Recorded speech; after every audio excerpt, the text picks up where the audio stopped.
Gloria al Señor.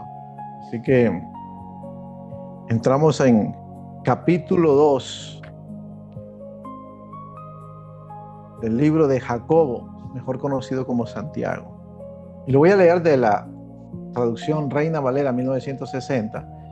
Comenzamos a la clase y vemos hasta dónde el Señor nos lleva. Dice: hermanos míos, verso 1, que vuestra fe en nuestro glorioso Señor Jesucristo sea sin acepción de persona. Porque si en vuestra congregación entra un hombre con anillo de oro y con ropa espléndida, y también entra un pobre con vestido andrajoso, y miráis con agrado al que trae la ropa espléndida, y le dices: siéntate tú aquí en un buen lugar, y decís al pobre: estate tú allí en pie, o siéntate aquí bajo mi estrado. ¿No hacéis distinciones entre vosotros mismos y venís a ser jueces con malos pensamientos? Hermanos míos, oíd, ¿no ha elegido Dios a los pobres de este mundo para que sean ricos en fe y herederos del reino que ha prometido a los que le aman? Pero vosotros habéis afrentado al pobre. ¿No os oprimen los ricos? ¿No son ellos los mismos que arrastran a los tribunales? ¿No blasfeman ellos el buen nombre que fue invocado sobre vosotros? Si en verdad cumplís la ley real conforme a la Escritura, amarás a tu prójimo como a ti mismo. Bien hacéis. Pero si haces acepción de persona, cometéis pecado y quedáis convictos por la ley como transgresores. Porque cualquiera que guarde toda la ley, pero ofendiere en un punto, se hace. Porque el que dijo no cometerás adulterio, también ha dicho no matarás. Ahora bien, si no cometes adulterio, pero matas, ya te has hecho transgresor de la ley. Así hablad y así haced, como habéis de ser juzgados por la ley de la libertad. Porque juicio sin misericordia se hará con aquel que no hiciera misericordia. Y la misericordia triunfa sobre el juicio. Hermanos míos, ¿de qué aprovechará si alguno tiene fe y no tiene obras? ¿Podrá la fe salvarle? Y si un hermano o una hermana están desnudos y tienen necesidad del mantenimiento de cada día, y alguno de vosotros le dice: id en paz, calentaos y saciaos, pero no le dais las cosas que son necesarias para el cuerpo, ¿de qué aprovecha? Así también la fe, si no tiene obras, es muerta en sí misma. Pero alguno dirá: tú tienes fe y yo tengo obras. Muéstrame tu fe sin tus obras, y yo te mostraré mi fe por mis obras. ¿Tú crees que Dios es uno? Bien haces. También los demonios creen y tiemblan. Mas ¿quieres saber, hombre vano, que la fe sin obras es muerta? ¿No fue justificado por las obras Abraham nuestro padre, cuando ofreció a su hijo Isaac sobre el altar? ¿No ves que la fe actuó juntamente con las obras, y que la fe se perfeccionó por las obras? Y se cumplió la escritura que dice: Abraham creyó a Dios y le fue contado por justicia, y fue llamado amigo de Dios. Vosotros veis pues que el hombre es justificado por las obras, y no solamente por la fe. Asimismo también Rahab, la ramera, no fue justificada por las obras, cuando recibió a los mensajeros y los envió por otro camino. Porque como el cuerpo sin espíritu está muerto, así también la fe sin obras está muerta. Tremendo capítulo 2. Y vamos ahora a desglosarlo. Y vamos a tratarlo de desglosar en 3 partes. Pero primero vamos a ver la inconsistencia o la falta de claridad del mensaje cuando lo vemos desde una perspectiva occidental. La versión Reina Valera, en el primer cambio o transliteración, dice en el verso 2, porque si en vuestra congregación entra un hombre con anillo de oro. Cuando nosotros hablamos y pensamos en la palabra congregación, en nuestra mente viene lo que hoy conocemos una iglesia, una congregación, un lugar donde nos reunimos para adorar y glorificar a Dios, ¿correcto? Pero en el original dice, porque si en vuestra sinagoga entra un hombre con un anillo de oro y ropa espléndida. Pareciera como que no hubiese ningún cambio. Sinagoga, muchos sabemos que la sinagoga es el lugar de reunión, de adoración, donde se reúnen los que profesan el judaísmo, los judíos, y alaban a Dios, y comparten la palabra de Dios y enseñan la palabra del Señor todos los sábados y todos los días de la semana, hacen oraciones. Pero en el primer siglo, la sinagoga no era nada más un lugar donde se adoraba y se enseñaba la palabra. La sinagoga era un lugar de juicio. Era lo mismo que es una corte civil en el día de hoy. Era un lugar donde se alababa al Señor. Era un lugar donde se predicaba la palabra. Inclusive dice que Yeshua entró a la sinagoga y les predicó. En una ocasión entró a la sinagoga y leyó el rollo de Isaías 61.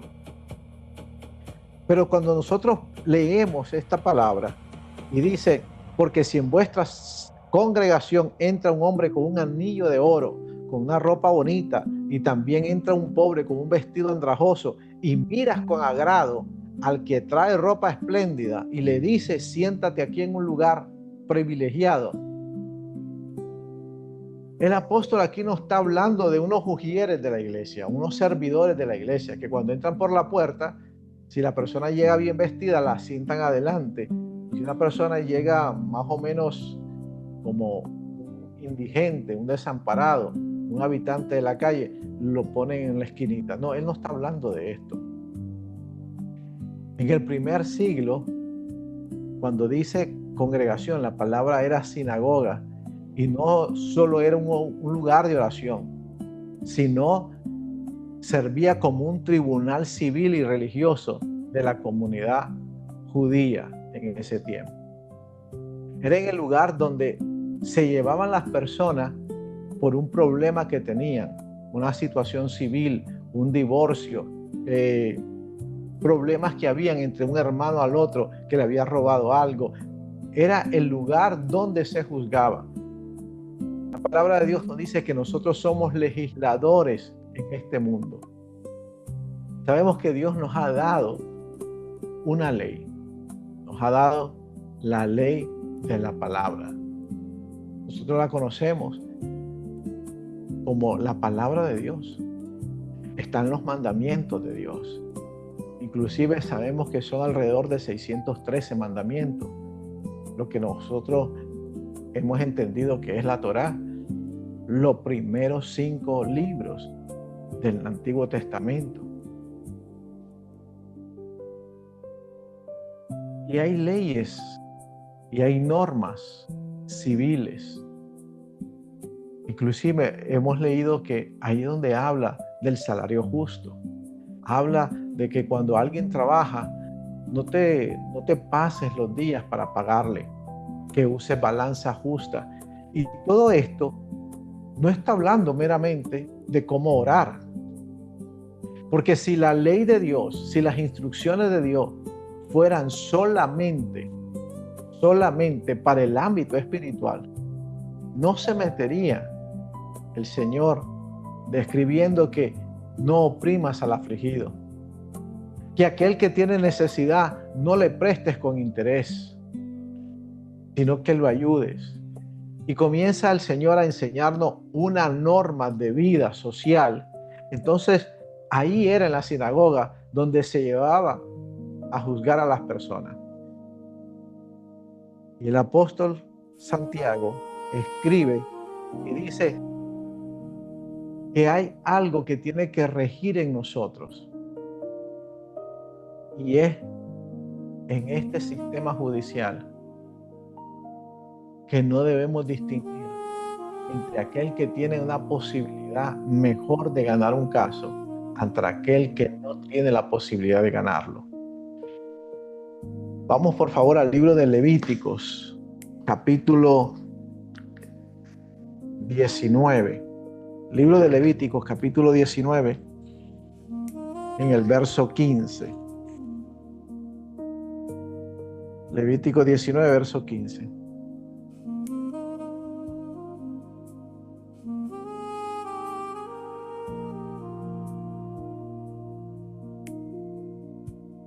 Y dice así: no harás injusticia en el juicio, ni alzarás el rostro del menesteroso, ni favorecerás al grande.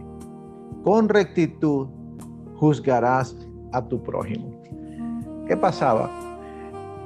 En la sinagoga, no sé cuántos pueden observar la imagen, y en la imagen habían unas sillas. Esas sillas estaban usualmente presentadas como en una forma de U, como en una U. Y los ancianos y la gente de mayor prestigio que juzgaban la ciudad, que juzgaban los asuntos del pueblo, se sentaban en esa silla.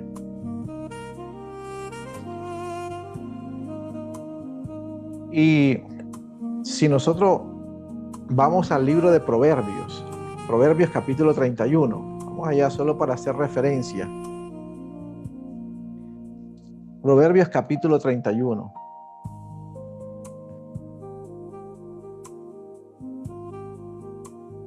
Y el verso muy conocido que a veces usamos para predicar en las conferencias de mujeres y en los talleres de mujeres, y habla de la mujer virtuosa. Proverbios capítulo 31, verso 10 en adelante, está hablando de las características de la mujer virtuosa. Y habla de que su marido, dice, se sentará en las puertas a juzgar. Cuando él está hablando de que su marido se sentará en las puertas a juzgar, está hablando de esta sinagoga donde se sentaban los hombres que tenían un nombre, eran príncipes o eran conocedores de las leyes que regían en la sociedad, y se sentaban en estas sillas. Pero dice que habían unos lugares donde ponían sus pies. Eran como una banquita que estaban debajo de las sillas, y ahí ponían sus pies. Y las personas menos favorecidas se sentaban en los pies como para merecer el favor de los que estaban haciendo el juicio. Era un juicio total, como si fuera en una corte. Y entonces se miraban los problemas de uno y otro. Y el apóstol está escribiendo y dice que nosotros como hijos de Dios no podemos juzgar por las apariencias. Que nosotros como hijos de Dios, dice que nosotros como hijos del Señor, como creyentes en el Señor, nosotros no debemos de juzgar a las personas según su reputación, según su clase social, pero va más allá de esto, ni según como nosotros creamos que espiritualmente ellos están. Y el apóstol acá en el libro de Santiago, en el capítulo 2, él dice que nosotros como hijos, como creyentes en el Señor, no podemos ser imparciales. Y habla que cuando nosotros juzgamos a una persona desde nuestra perspectiva, nosotros nos convertimos en jueces con malos pensamientos. Pero me llama la atención el versículo 2 y dice, y también entra un pobre con vestido andrajoso. Y miráis con agrado, verso 3, al que trae ropa espléndida y decís, siéntate tú aquí confortablemente, y le dices al pobre, quédate tú ahí de pie o siéntate debajo de mi estrado. El verso 5 cambia la película y dice, oíd hermanos, ¿no escogió Dios a los pobres según el mundo para que sean ricos en fe y herederos del reino que prometió a los que le aman? Entonces, si nosotros lo leemos desde una perspectiva occidental, estaremos poniendo al rico y al pobre en una posición social. Y entraríamos en ese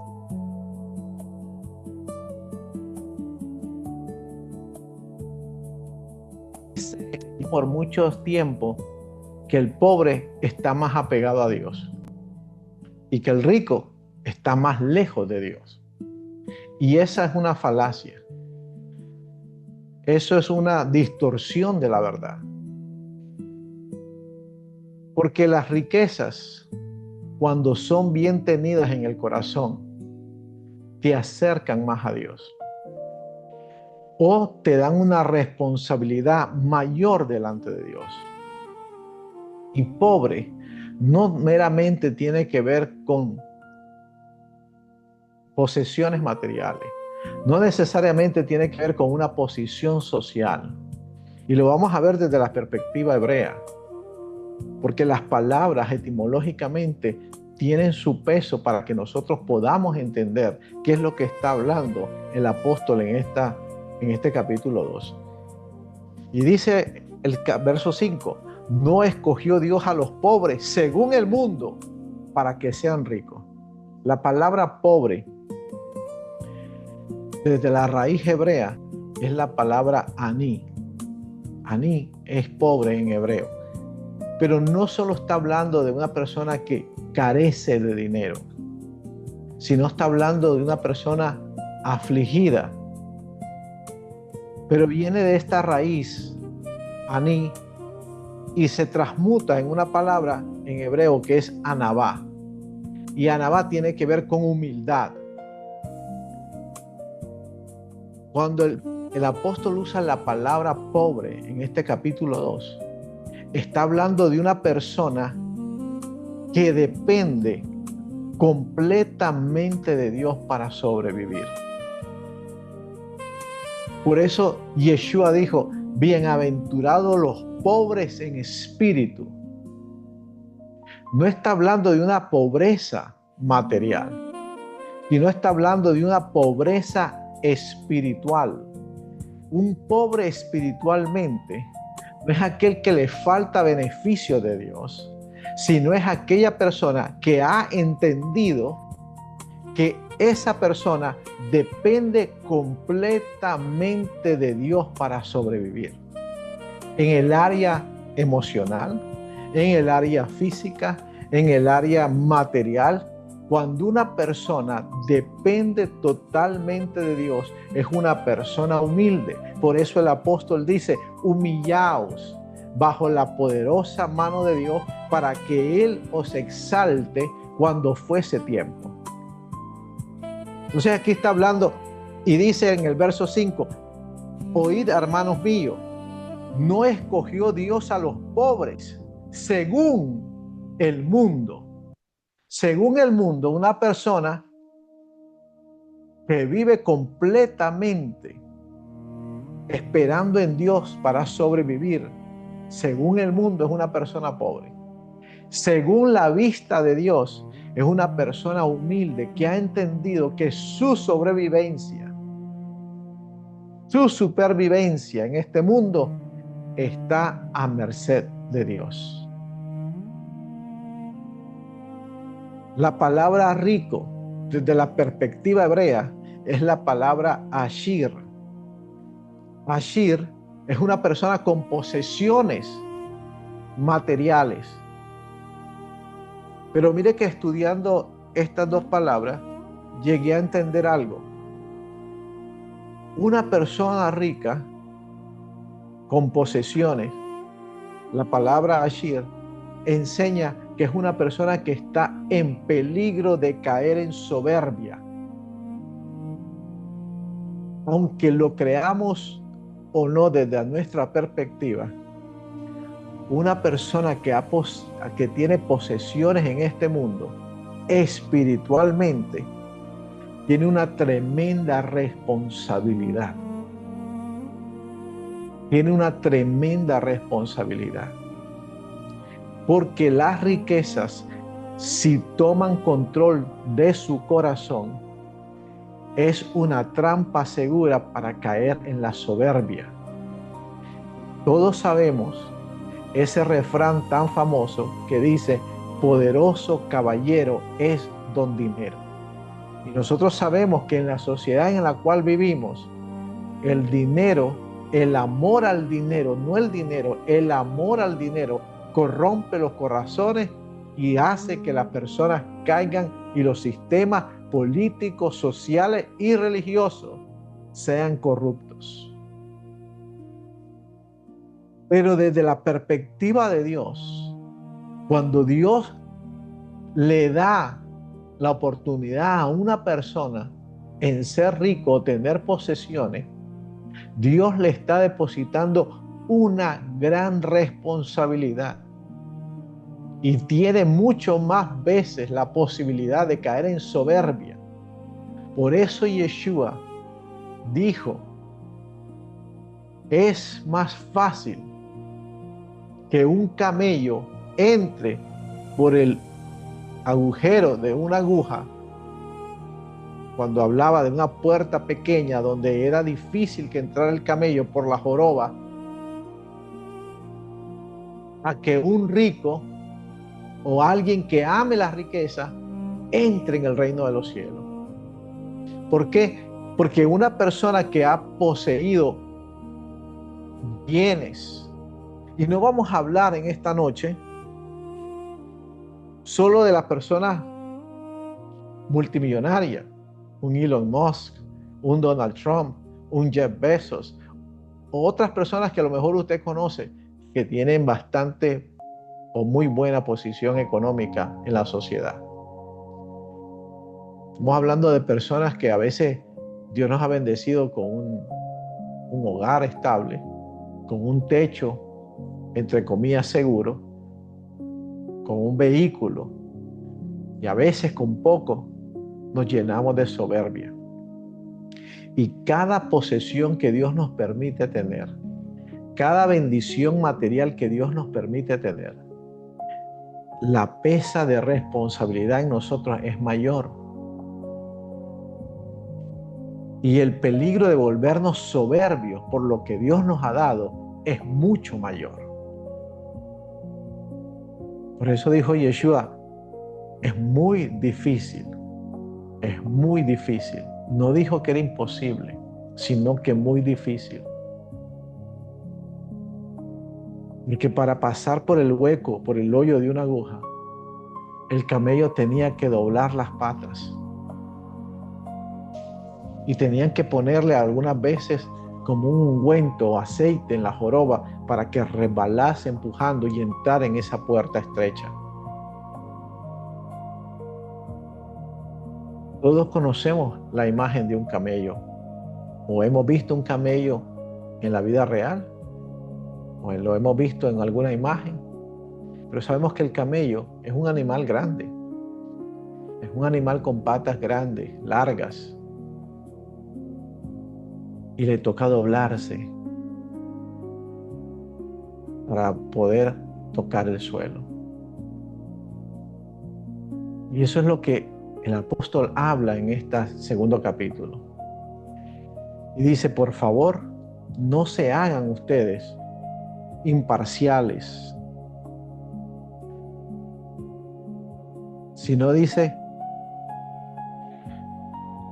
si en verdad cumplís la ley regia, según la Escritura, amarás a tu prójimo como a ti mismo. Haces bien.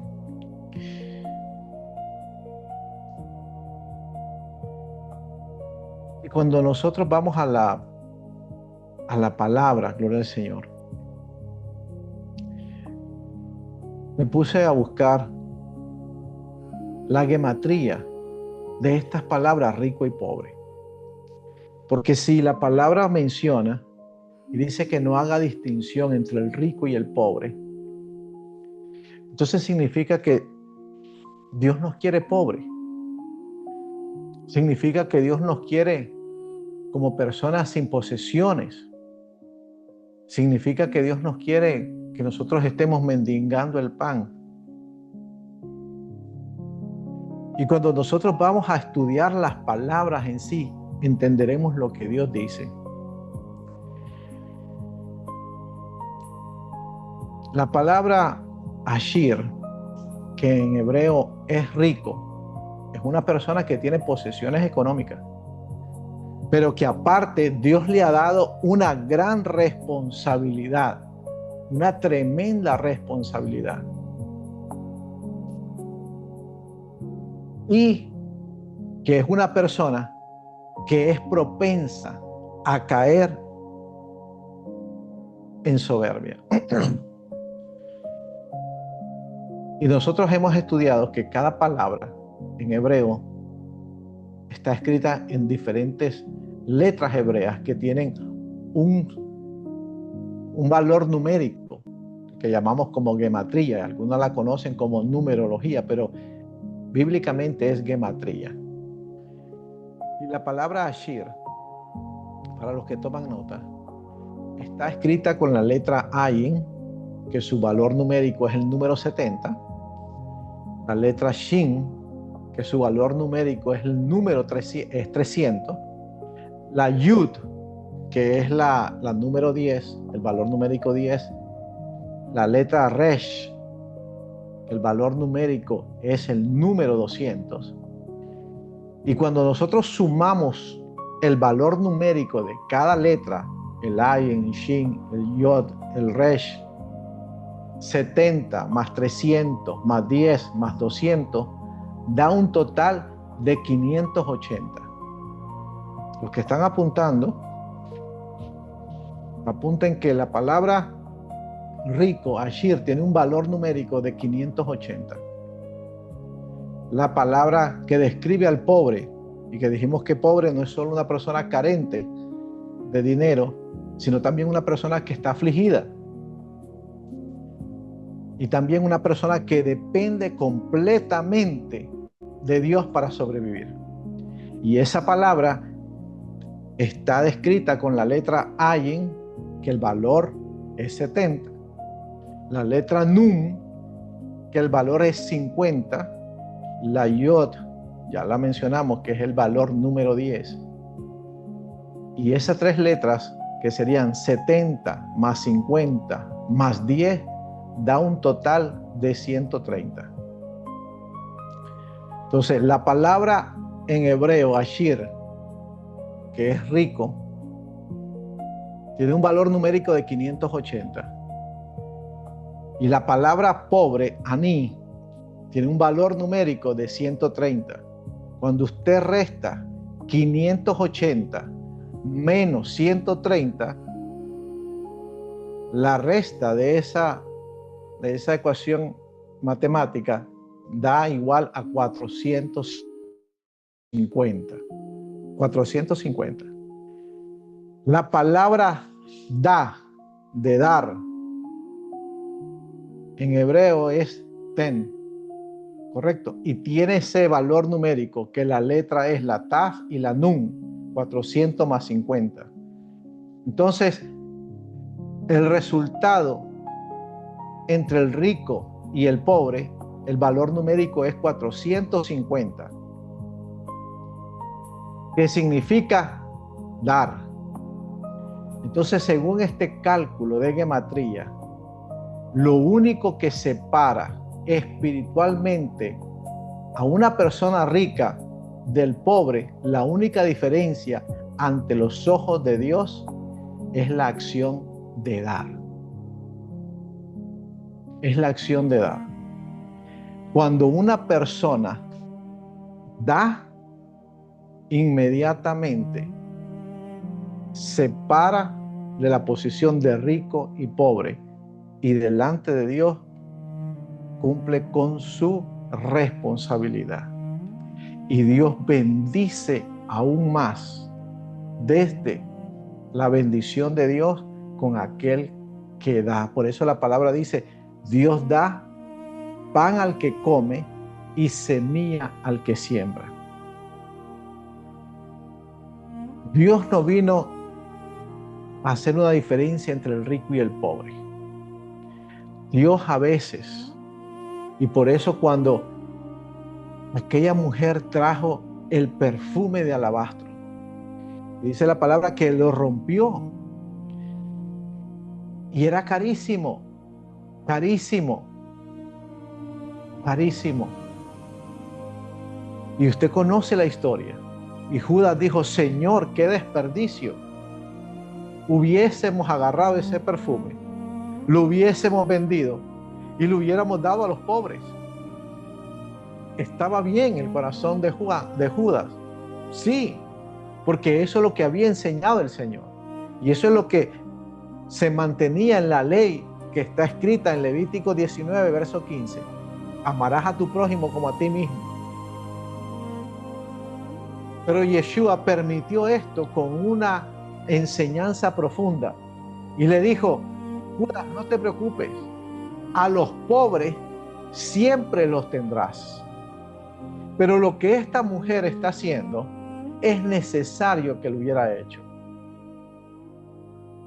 No era un desperdicio, sino que había algo allá, porque él dijo, esta mujer me está ungiendo para lo que va a pasar.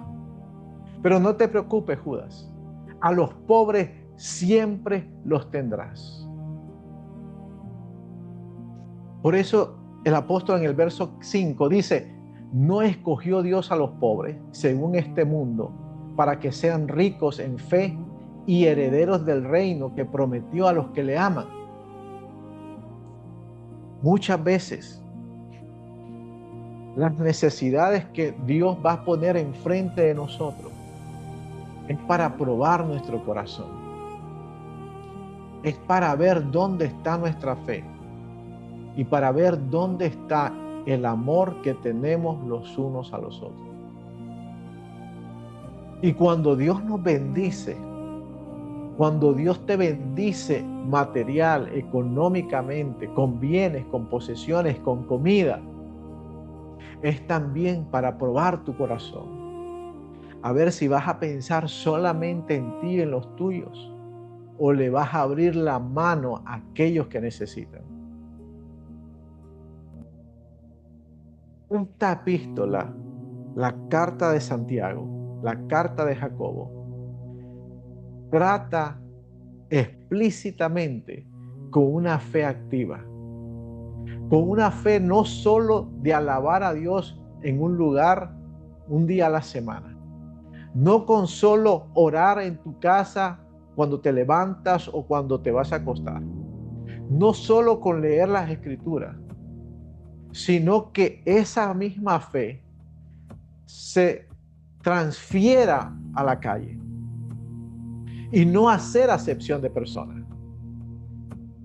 Muchas veces nosotros ayudamos a aquel que se congrega con nosotros.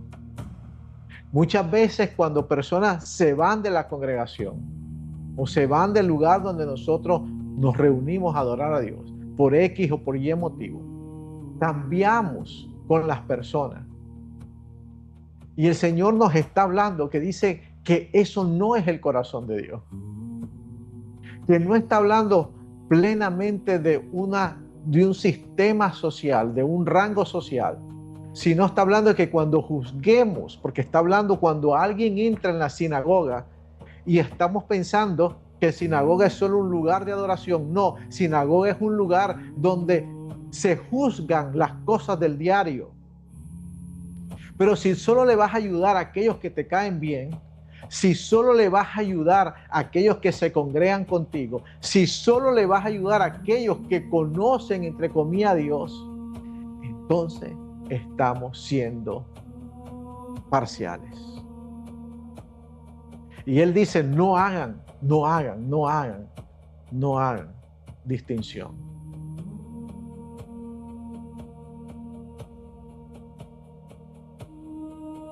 Nosotros debemos ayudar y ser la mano de Dios para aquel que cree en Dios como aquel que no cree en Dios. Porque para eso Él nos puso en esta tierra. Y si Dios nos ha permitido en el día de hoy tener pan para compartir, Dios estará probando nuestro corazón. Y si Dios permite en una temporada de nuestra vida estar en el lado de recibir, Dios estará usando tu vida para ver nuestra dependencia de Dios, pero más allá de eso, para probar el corazón de las otras personas.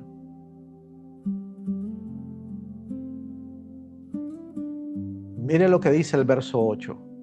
Si en verdad cumplís la ley regia, la ley del reino, según la Escritura, amarás a tu prójimo como a ti mismo, haces bien. Pero si haces acepción de personas, cometes pecado y sois convictos por la ley como transgresores.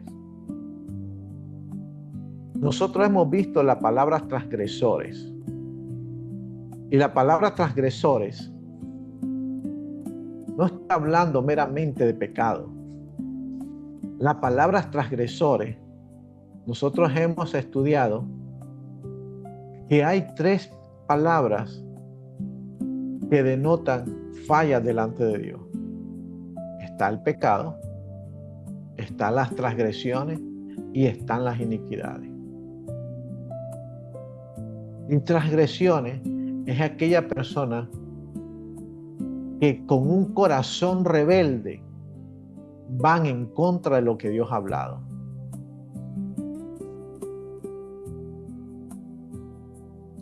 Dice el verso 10, porque cualquiera que guarde toda la ley, toda la Torá, toda la instrucción, pero tropiece en un punto, llega a ser culpable de todos.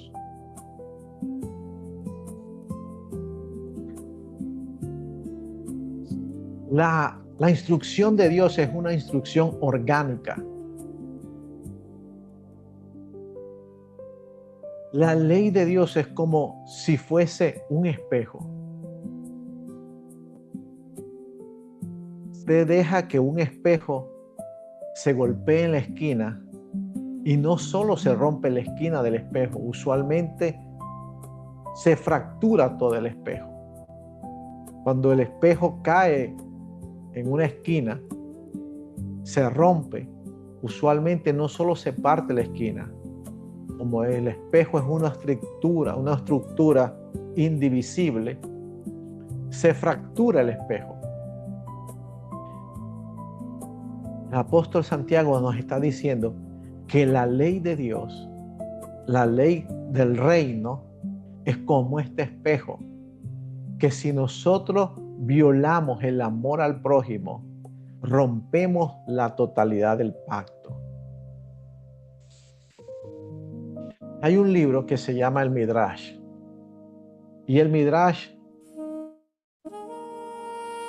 son comentarios de toda la ley de Dios, de todo lo que está escrito en la palabra, pero desde otras perspectivas.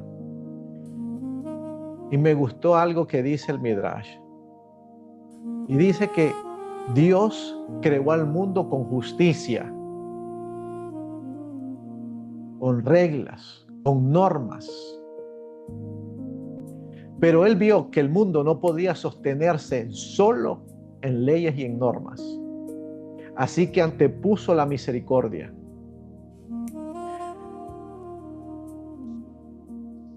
Y este mensaje nos lleva a este Santiago capítulo 2, verso 13, y dice, porque el juicio será sin misericordia para el que no hizo misericordia. Pero la misericordia se gloría en contra del juicio. Y según lo que dice el Midrash, que Dios creó al mundo con justicia, pero miró que el mundo no se podía sostener solamente en justicia. Y antepuso ante la justicia la misericordia. Entonces cae la ley que si nosotros medimos a nuestro hermano con vara de juicio y hacemos acepción de persona, activamos el atributo de juicio en contra de nosotros. Y es mejor que nosotros activemos la misericordia, porque misericordia todos los días de nuestra vida la vamos a necesitar.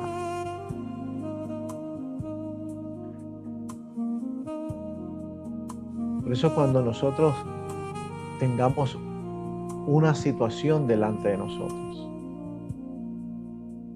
tenemos que juzgar con misericordia, como quisiésemos que a nosotros nos juzgaran con misericordia.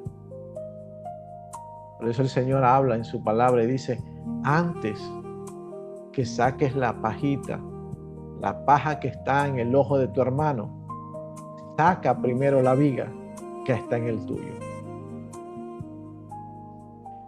Y una parte de la escritura dice, misericordia quiero y no sacrificio. David había entendido esto y dijo, júzgame, Señor, tú, porque en ti hay misericordia, en el hombre no. Por eso David, a pesar de todas las fallas que pudo presentar en su vida, siempre Dios mostró con él misericordia. Porque aunque muchas veces falló la misericordia de David, fueron mucho más las veces que él tuvo misericordia. Y cuando nosotros juzgamos con misericordia, nosotros vamos a ser juzgados con misericordia. Cuando una persona señala al otro, se pone en el lugar de ser señalado.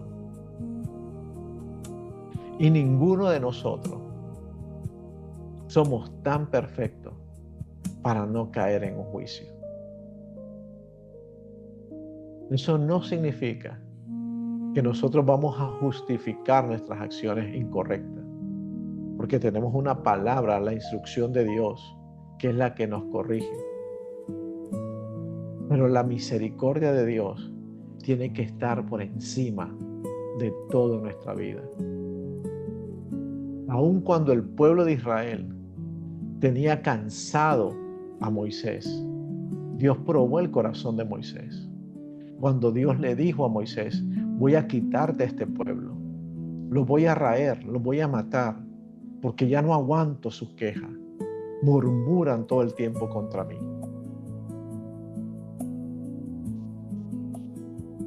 Moisés comenzó a interceder por el pueblo. Y Dios le dio una oportunidad de oro a Moisés. Y le dijo, te quitaré este pueblo, pero como tú me has hecho fiel, como tú has sido fiel conmigo, yo te voy a quitar este pueblo. Y yo te voy a dar un pueblo nuevo, un pueblo que te va a escuchar, un pueblo que no te va a dar problema. Pero Moisés había sido tratado por el Señor y había tenido ya misericordia. Y él entendió lo que es tener misericordia sobre juicio. Y comienza a interceder ante Dios y le dice, Señor, pero si tú quitas este pueblo, ¿qué dirán de ti? Que sacaste a tu pueblo de Egipto y no fuiste capaz de meterlos a la tierra que le prometiste. Engrandécete sobre tu poder y alza tu misericordia sobre ellos. Y Dios le dice a Moisés, conforme a tu palabra los he perdonado. Y Dios probó el corazón de Moisés y dio la talla. No es fácil enseñar esto. Lo fácil no es enseñarlo. Lo importante es vivirlo y vivirlo cada uno de nosotros. Solo se va a vivir cuando alguien nos hiera. Solo se va a vivir cuando alguien te haya traicionado. Solo se va a vivir cuando la víctima seamos tú y yo. Entonces ahí vamos a darnos cuenta si en verdad el atributo de misericordia está vivo en nosotros o el de justicia. Yeshua en la cruz del Calvario dijo, perdona a los padres porque ellos no saben lo que hacen. Y cuando vamos al libro de Hechos, vemos a un apóstol Esteban siendo lapidado con piedras. Y el apóstol dice, Señor, perdónalos porque no saben lo que hacen. ¿Qué atributo de misericordia?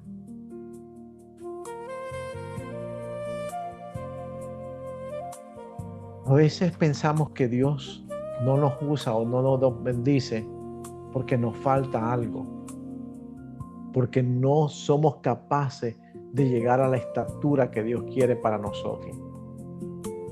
Y entramos en la parcialidad.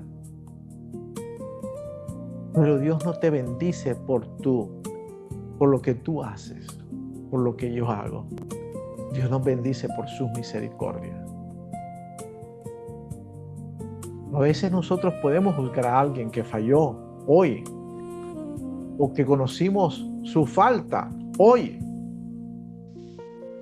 o conocimos su desnudez hoy. Pero la palabra de Dios dice que nuevas son cada mañana sus misericordias. Nuevas son cada mañana sus misericordias. Y nosotros no sabemos cuál fue el trato de esa persona con Dios o Dios con esa persona. Misericordia siempre tiene que estar por encima del juicio. Dios no nos ha puesto en este mundo para juzgar los unos a los otros. Dios nos ha puesto en este mundo para amar a nuestro prójimo y amarlo con misericordia. Entonces, ¿dónde queda el de decirle a alguien o avisarle? Porque el profeta dice que si tú miras el daño de alguien y no le adviertes, tu sangre caerá sobre ti. La palabra nos dice que nosotros no debemos advertir a las personas.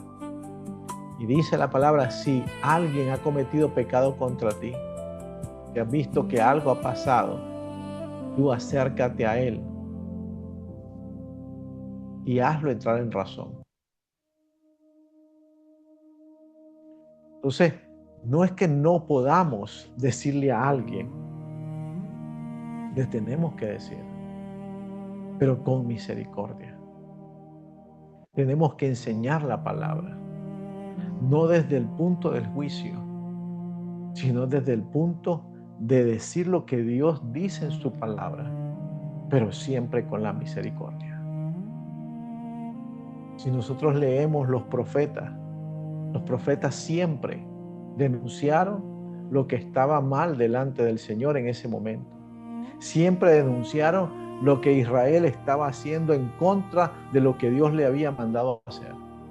Pero siempre terminaban, pero el Señor te dice que vengas acá. El Señor te dice que te restaure. El Señor dice que si te arrepientas, siempre había misericordia. Y hay uno de los profetas que usted lo conoce, el profeta Jonás. Él no actuó con misericordia. Él se enojó cuando Dios había perdonado a Nínive. Nínive eran pobres, tal vez no pobres financieramente, pero eran pobres porque no tenían la verdad de Dios. Y Jonás, un profeta del pueblo de Israel, conocía que Dios los iba a perdonar y se molestó. Pero ¿cómo es el Eterno, que hace que venga sobre él un fuego del sol muy fuerte, que sentía como que le quemaba la cabeza? Pero Dios usó la sombra de aquella mata para enseñarle que tenía que tener misericordia, que tenía que tener misericordia. Así que la misericordia tiene que estar por encima de todas las cosas.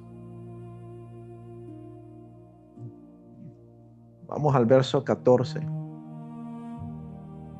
¿De qué sirve, hermanos míos, que alguien diga que tiene fe si no tiene obras?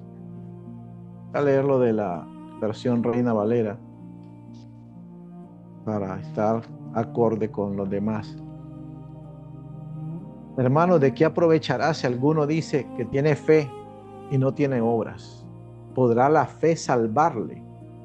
Si un hermano o una hermana están desnudos y tienen necesidad del mantenimiento de cada día, y alguno de vosotros les dice, id en paz, calentados y saciados, pero no le dais las cosas que son necesarias para el cuerpo, ¿de qué aprovecha? Así también la fe.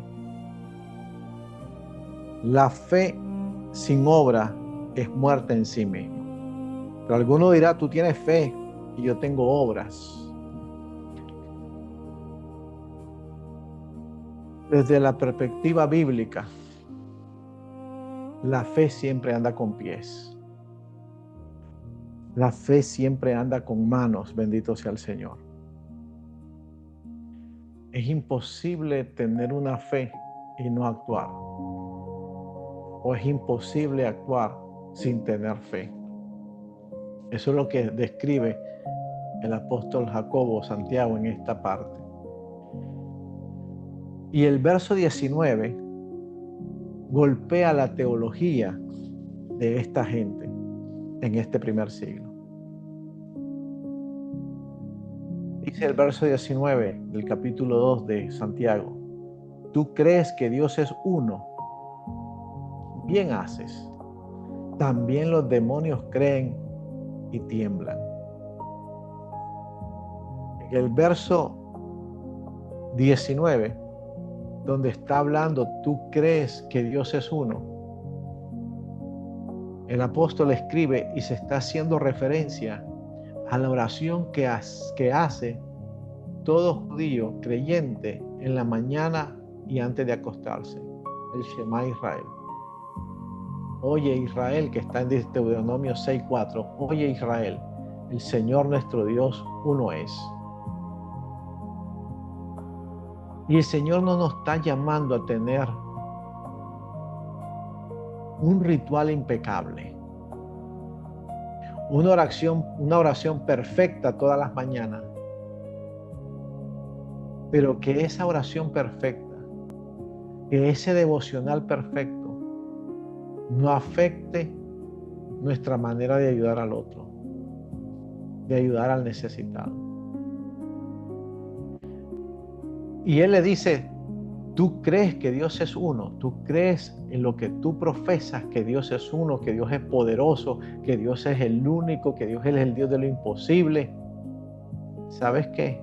Los demonios, el mundo espiritual oscuro también lo creen. Pero la diferencia está en que ellos no hacen nada conforme a lo que creen. Y la diferencia entre los hijos de Dios es que no solo tenemos de creer que Dios es uno, sino actuar como Dios quiere que actuemos.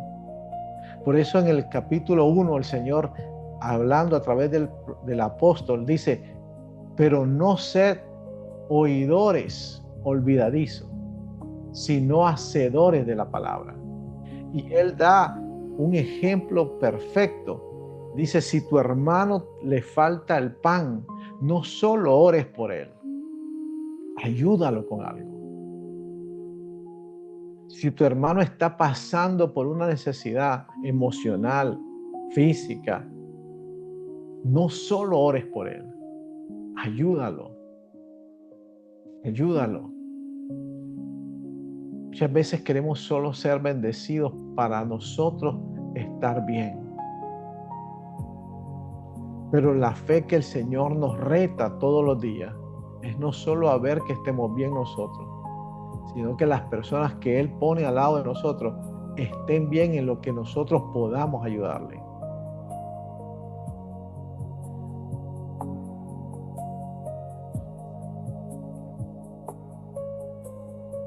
Y en el verso 20 dice, mas quieres saber, hombre vano, que si la fe sin obra es muerta.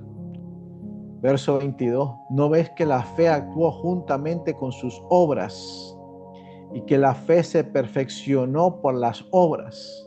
Verso 23, así se cumplió la escritura que dice, Abraham creyó a Dios y le fue contado por justicia y fue llamado amigo de Dios. Verso 25, asimismo también Rahab, la ramera, no fue justificada por las obras.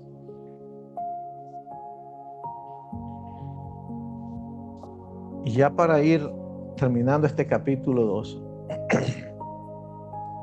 el apóstol agarra dos ejemplos totalmente opuestos. Agarra al padre de la fe, el patriarca de Israel, un hombre rico, un hombre con posiciones, porque Abraham era el más rico entre los orientales. Podríamos decir que Abraham era un tipo de Elon Musk, un hombre adinerado, un hombre respetado. Incluso el apóstol dice que él era llamado amigo de Dios. Tenía una relación con Dios. Hablaba con Dios. Dios le mostraba los planes. Dios le hablaba proféticamente a Abraham. Dios le decía a Abraham, mira, yo quiero hablar contigo. Usted conoce la historia de Abraham y si no, lo invito a que lea el libro de Génesis y vea cómo Dios enviaba ángeles, cómo Dios mismo se le presentó a Abraham y le dice, yo soy el Shaddai, el Todopoderoso. Yo te voy a bendecir. Y Dios bendijo a Abraham y le dijo, yo te llamaré bendición y será bendición a otro. Era un hombre que conocía, que hablaba con Dios, pero también tuvo que demostrar su fe. ¿Y dónde la demostró? Génesis, capítulo 22, cuando Dios le pide a su hijo Isaac la promesa, le pide lo que él más había anhelado, se lo pide en el altar. Porque la fe sin obras es muerta. Él podía haber hablado con Dios. Él podía haber sido amigo de Dios. Pero Dios iba a ver si su fe tenía obras. Y Dios quería ver que la bendición que Dios le había dado a Abraham no lo había separado del Dios que lo bendice. Que no es que Dios no te bendiga, es que la bendición que Dios te dé no te aparte del Dios de la bendición. Y agarra a otra persona totalmente opuesta y escoge el apóstol a Rahab, la ramera, la prostituta, una que no era parte en sí del pueblo de Dios. Una mujer marginada por la sociedad. Porque si hoy, en la sociedad de hoy, una ramera, una prostituta es vista con malos ojos, imagínese en ese tiempo. Peor todavía. Pero dice la palabra que llegaron unos mensajeros de Dios, los que andaban espiando las tierras prometidas, y ella les salvó la vida. Les salvó la vida. y escondió a los espías, arriesgando su vida, porque había oído de Dios. Y en ese momento tuvo fe en Dios. Y les dice, cuando regresen, acuérdense de mí. Y puso una señal. Tenía fe, pero actuó con obras. ¿Y por qué el apóstol usa estos dos ejemplos totalmente opuestos? Porque no importa el estado social, no importa tu pasado, si siempre has servido a Dios, o a lo mejor tenemos un pasado negro. Lo que importa es que nuestra fe vaya acompañado de obras. Por eso Él une estos dos extremos distantes para demostrar que nuestra fe opera igualmente para todos. Que no importa si somos el padre Abraham, el de la fe, o tenemos ese pasado oscuro. De la misma manera obra el mundo espiritual. ¿Y cuál es el llamado a nosotros como creyentes en el Señor hoy en día? Es a no caer en esa fe de sillón. Esa fe donde creemos que somos muy espirituales porque cantamos bonito toda la semana, o estamos diciendo amén y aleluya en un sermón que escuchemos toda la semana,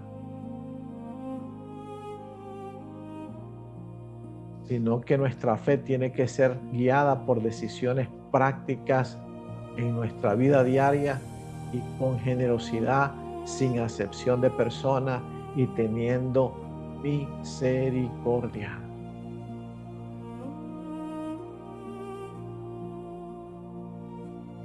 Por eso el Señor da una advertencia muy grande.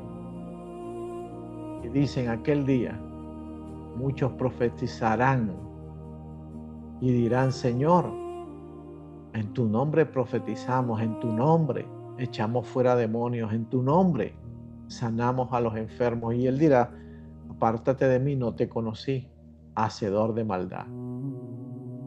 No te conocí. Pero hay otro grupo que él da un ejemplo y dice, en aquel día te diré gracias porque me diste de comer. Gracias porque estuve enfermo y me visitaste. Gracias porque estuve en la cárcel y me visitaste. Y ellos le preguntaron, Señor, ¿cuándo te dimos de comer? ¿Cuándo te visitamos? ¿Cuándo te fuimos a ver enfermo? Por cuanto lo has hecho a uno de estos pequeñitos, a mí me lo hiciste.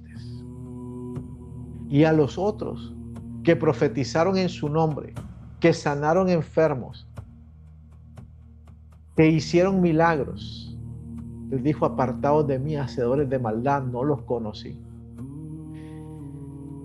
Pareciera incoherente cuando el mismo apóstol Pablo escribe en una de esas epístolas y dice, por favor, pidan los mejores dones. Pidan el don de la profecía. Pidan el orar en lengua. Y está hablando de cosas espirituales. ¿No son importantes? Claro que sí son importantes. Pero el apóstol Jacobo, Santiago, dice, si tienes esa fe, seguro tendrás que tener estas obras. Porque la vida en el Señor no se basa solamente en lo espiritual. La espiritualidad sin obra es muerta. Es muerta totalmente. Es muerta. Y nos puede pasar. Y que el Señor nos libre de decir, Señor, en tu nombre yo le profeticé. Y di palabras concretas. Y las palabras que me diste se cumplieron al pie de la letra. Señor, y vinieron los enfermos y oré por ellos y los sané. Y aquellos endemoniados, Señor, se sujetaron. Y rápidamente nosotros podemos juzgar y decir, wow, esa persona está llena de Dios, está con Dios. Pero una persona que tal vez no profetiza, una persona que tal vez no hace milagros, una persona que tal vez no echa fuera demonios, pero trata con amor, con misericordia y ayuda a los demás. Por eso el Señor dice al principio del capítulo 2, no hagas acepción de personas. No porque uno haga así o haga al otro. Amarás a tu prójimo como a ti mismo. Por eso Él pone estos dos ejemplos. A Abraham, el padre de la fe. Un hombre que fue transformado, fue procesado. Un hombre que la Escritura lo llega a llamar el amigo de Dios. No el siervo de Dios, no el ministro de Dios. Lo llega a amar el amigo de Dios. Pero también nos pone a Rahab, una prostituta, una ramera. Pero ella, con las obras que hizo, se metió en la genealogía del Señor Jesús. Y si usted lee el primer capítulo, los primeros capítulos de los evangelios, Mateo está hablando de la genealogía del Señor Jesús. Y en esa línea de descendencia está Rahab, una mujer discriminada por la sociedad, pecadora en su momento, pero creyó. Y no solo creyó, actuó. Y sus obras le contaron por justicia. Ya no se habló de Rahab la ramera, la que vendía su cuerpo, sino ahora se cuenta de Rahab, aquella mujer que por sus obras salvó a una nación entera. Pero también hablamos hoy de Abraham, un hombre de fe, un hombre de Dios, pero también tuvo que ser probada su fe. Porque la fe sin obras, dice el apóstol en el capítulo 2, está muerta. Termina este versículo diciendo, el verso 26, porque como el cuerpo sin espíritu está muerto, así también la fe sin obras está muerta. ¿Tienes fe? Muéstrame tus obras. ¿Tienes obras? Muéstrame tu fe. Y decimos que hemos creído en el Señor, pero nuestras obras no lo demuestran, nuestra fe es muerta. Y nosotros ayudamos a toda la humanidad, pero no tenemos fe en el Creador de la humanidad, nuestra fe es muerta. Tiene que haber un balance.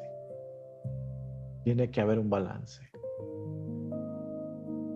La fe que actúa, la verdadera fe responde a Dios con valentía y con obediencia. Bendito sea el Señor.